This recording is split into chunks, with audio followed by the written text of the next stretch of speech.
दोस्तों, आज का समय बहुत ही टफ कंपटीशन का है। हर कोई सफल होना चाहता है, पर कुछ ही सफल होते हैं और बाकी असफलता मिलने पर हाथ मलते रह जाते हैं।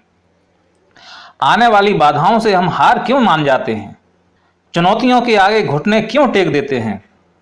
सफल होने वाले और असफल होने वाले आखिर दोनों इंसान ही होते हैं, फिर इतना अंतर क्यों? दोस्तों, यदि आप भी सफल होना चाहते हैं और एक नई इबारत लिखना चाहते हैं, चुनौतियों को पार करना चाहते हैं, तो जो मैं कहानी के माध्यम से कहने वाला हूं, उसे ध्यान से पूरा सुने। निश्चित ही आप एक सफल व्यक्ति होंगे। तो चलिए दोस्तों, आज हम एक ऐसी यात्रा पर चलते हैं जहां से हम कुछ बेशकीमती मोतियों को चुनेंगे और सफलता की एक नई इबारत लिखेंगे।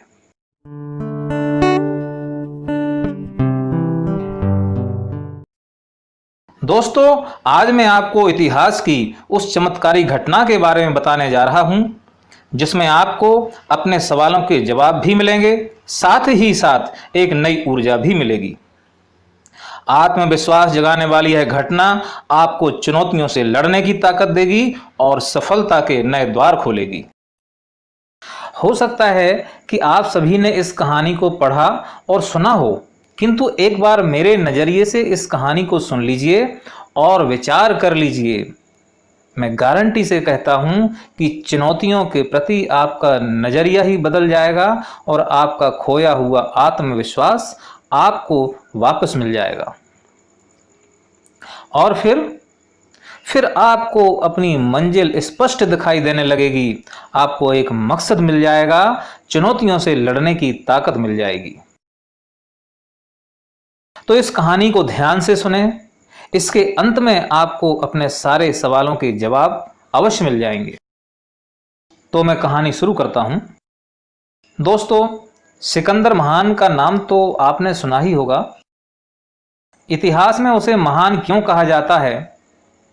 शायद इसलिए कि उसने विश्व विजयी बनने का सपना देखा और उसे पूरा करने के लिए निकल पड़ा और काफी हद तक वह सफल भी रहा। किंतु मैं यह स्पष्ट कर देना चाहता हूं कि हमारी सफलता का राज सिकंदर महान की विश्व विजय यात्रा या उसकी सफलता में नहीं छुपा है, बल्कि इसका रहस्य इस कहानी के किसी अन्य भाग में आपको मिलेगा। तो दोस्तों, हुआ यूं कि सिकंदर ने संसार को जीतने की इच्छा की। उसने भारत की तरफ बढ़ने के लिए अपने वीर जनरलों को आदेश दिया। सेना ने हिमालय पर्वतों को पार किया। वे भारत में घुस गए और सिंधु नदी पर पहुंचे। उसने राजा पुरु को हरा दिया और उसे बंदी बना लिया। कहानी में आगे एक ऐसा मोड़ आता है जिसने संसार को सोचने पर विवश कर दिया। यदि आप भी सोचने पर विवश हो जाएं, तो समझ लेना कि आप धीरे धीरे जाग रहे हैं और अपनी शक्तियों को पहचानने की राह पर चल पड़े हैं। यही आपकी लाइफ का टर्निंग पॉइंट भी होगा।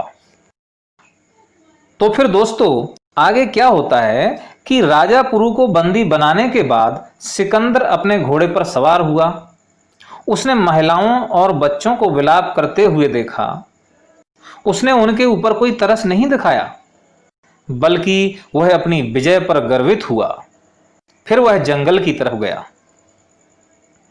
उसे नहीं पता था कि आगे उसके साथ क्या होने वाला है, क्योंकि वह तो अपनी विजय के मद में चूर था।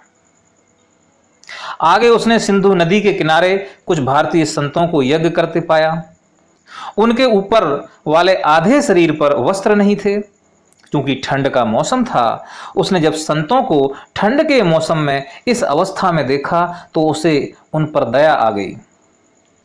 वो हमारे महान संतों की तपश्चर्या को समझ ही नहीं पाया। समझे भी कैसे? उसे तो बाहरी संसार ही सब कुछ था। इंसान के अंदर जो शक्तियां निवास करती हैं, उसका उनसे दूर दूर तक कोई नाता नहीं था। सिकंदर का मुख्य जनरल मोटे कंबलों और ऊनी कपड़ों के ढेर ले आया। उनका काफिला संतों के नजदीक रुक गया। संतों ने सिकंदर की उपस्थिति को अनदेखा कर दिया। सिकंदर ने एक संत को अपना परिचय दिया और कहा कि मैं सिकंदर महान हूं, विश्व विजेता सिकंदर महान। तो जानते हैं संत ने क्या जवाब दिया? उन्होंने कहा, कौन सिकंदर? मैं ऐसे किसी विश्व विजेता को नहीं जानता। इस जवाब को सुनकर सिकंदर अचंभित रह गया।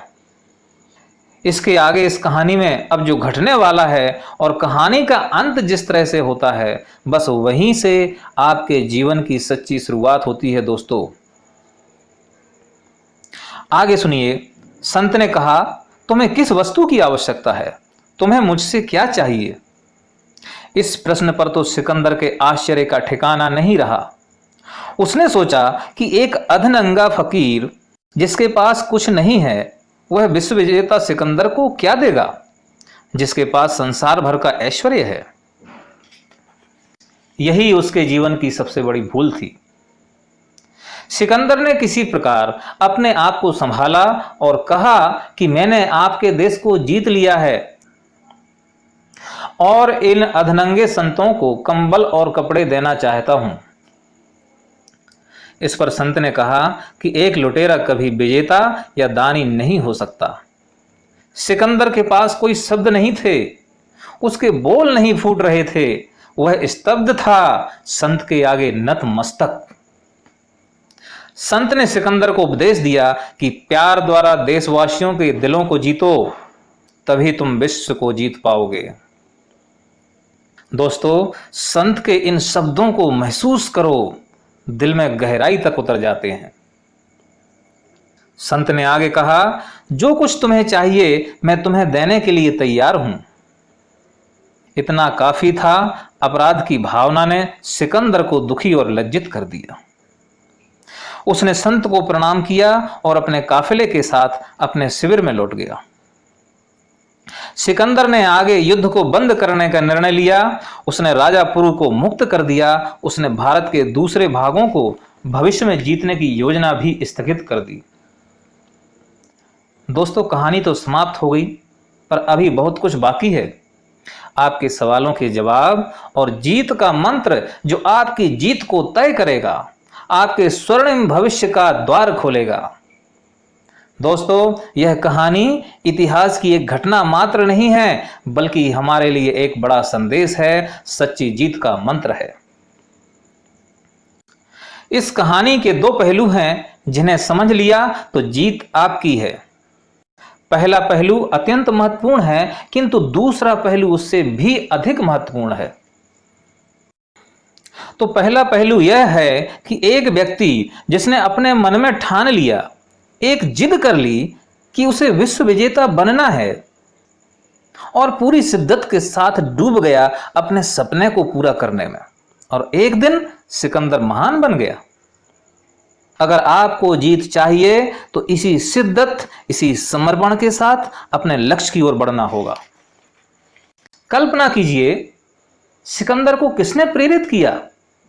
जवाब है, उसने स्वयं अपने आप को पहचाना, अपनी क्षमताओं को पहचाना, अपने सपनों को पहचाना और खुद ही अपने आप को प्रेरित किया। तो दोस्तों आज हमें भी जरूरत इस बात की है कि हम अपनी क्षमताओं को पहचानें, अपने आप को जानें और चल पड़ें अपनी मंजिल की ओर। मैं 100% गारंटी देता हूं कि कोई भी मुश्किल आपको रोक नहीं पाएगी।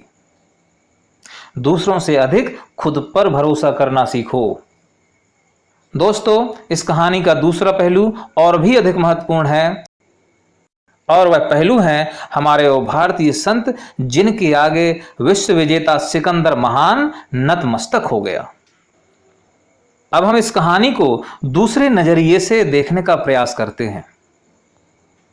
सिकंदर संत के सामने चुनौतियां बनकर आया और संत ने अपने आत्मबल, अपने आत्मविश्वास और अपनी दृढ़ता के आगे टिकने नहीं दिया और एक विश्व विजेता को अपने आगे घुटने टेकने के लिए मजबूर कर दिया। संत ने साबित कर दिया कि चुनौतियां कितनी ही प्रबल क्यों ना हों, इरादे मजबूत हों तो ध्वस्त हो ही जाती हैं और सफलता कदम चूमने लगती है। यह सब संभव कैसे हो पाया? एक विश्व विजेता जिसके पास दुनिया का सारा वैभव था, एक संत जिसके पास कुछ नहीं था, उसके आगे सिकंदर सिर झुकाए हुए था। आखिर महान पराक्रमी विश्व विजयी योद्धा को संत की कौन सी शक्ति ने चारों खाने चित कर दिया? यहीं पर विचार करने की आवश्यकता है दोस्तों। सिकंदर एक ऐसा भयंकर तूफान था जिसके आगे अच्छे अच्छे राजे महाराजे नहीं टिक सके। वह एक संत के आगे तिनके की भांति उड़ गया। ऐसा कैसे हुआ? असंभव संभव कैसे हुआ? तो मैं आपको बता दूं, यह सब संभव हुआ उन संत की चुनौतियों से लड़ने की दृढ़ इच्छा शक्ति से और अपने लक्ष्य को लेकर उनके समर्पण भाव से, अपनी सफलता को लेकर उनके दृढ़ विश्वास और जिद की वजह से।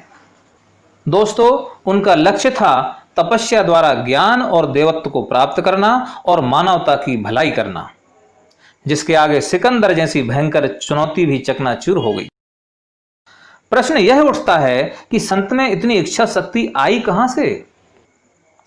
तो इसका जवाब यह है कि सबसे पहले उन्होंने अपने आप को जाना, अपनी योग्यताओं को पहचाना, अपनी क्षमताओं को परखा, अपने लक्ष्य को निर्धारित किया और बेझिझक बिना किसी की परवाह किए दृढ़ता के साथ बढ़ते चले गए अपनी मंजिल पाने के लिए। दोस्तों, संसार ने यह तो देखा कि सिकंदर ने सांसारिक शक्तियों को इकट्ठा तो किया, लेकिन उसका अंतर मन जरूर कमजोर रहा होगा, तभी तो वह एक आतताई और लुटेरा बना। लेकिन संत ने जो शक्तियां इकट्ठी की उन्हें किसी ने नहीं देखा, क्योंकि वो दिखाई नहीं देती। वह मन की शक्ति है, एकाग्रचित होने की शक्ति है, और जब हमारी आंतरिक शक्तियां एक हो जाती हैं तो दृढ़ता आती है, और दृढ़ता के साथ समर्पण, और फिर चुनौतियां आपके आगे हार मान लेती हैं। कहा जाता है कि मन के हारे हार है, मन के जीते जीत। तो अपने मन को मजबूत बनाइए और चुनौतियों से डरिए मत, उनका सामना कीजिए। डटे रहिए उनके सामने एक योद्धा की भांति। यकीन मानिए, उनको दम तोड़ना ही पड़ेगा और आपके लिए जीत का रास्ता छोड़ना ही पड़ेगा। इस बात को महसूस कीजिए कि आप मन से ही हार मान लेते हैं कि अब मैं नहीं कर सकता, और आप रुक जाते हैं। यदि मन से हार ना माने तो आप आगे बढ़ते रहेंगे, यह सोचकर कि जीत कभी तो मिलेगी।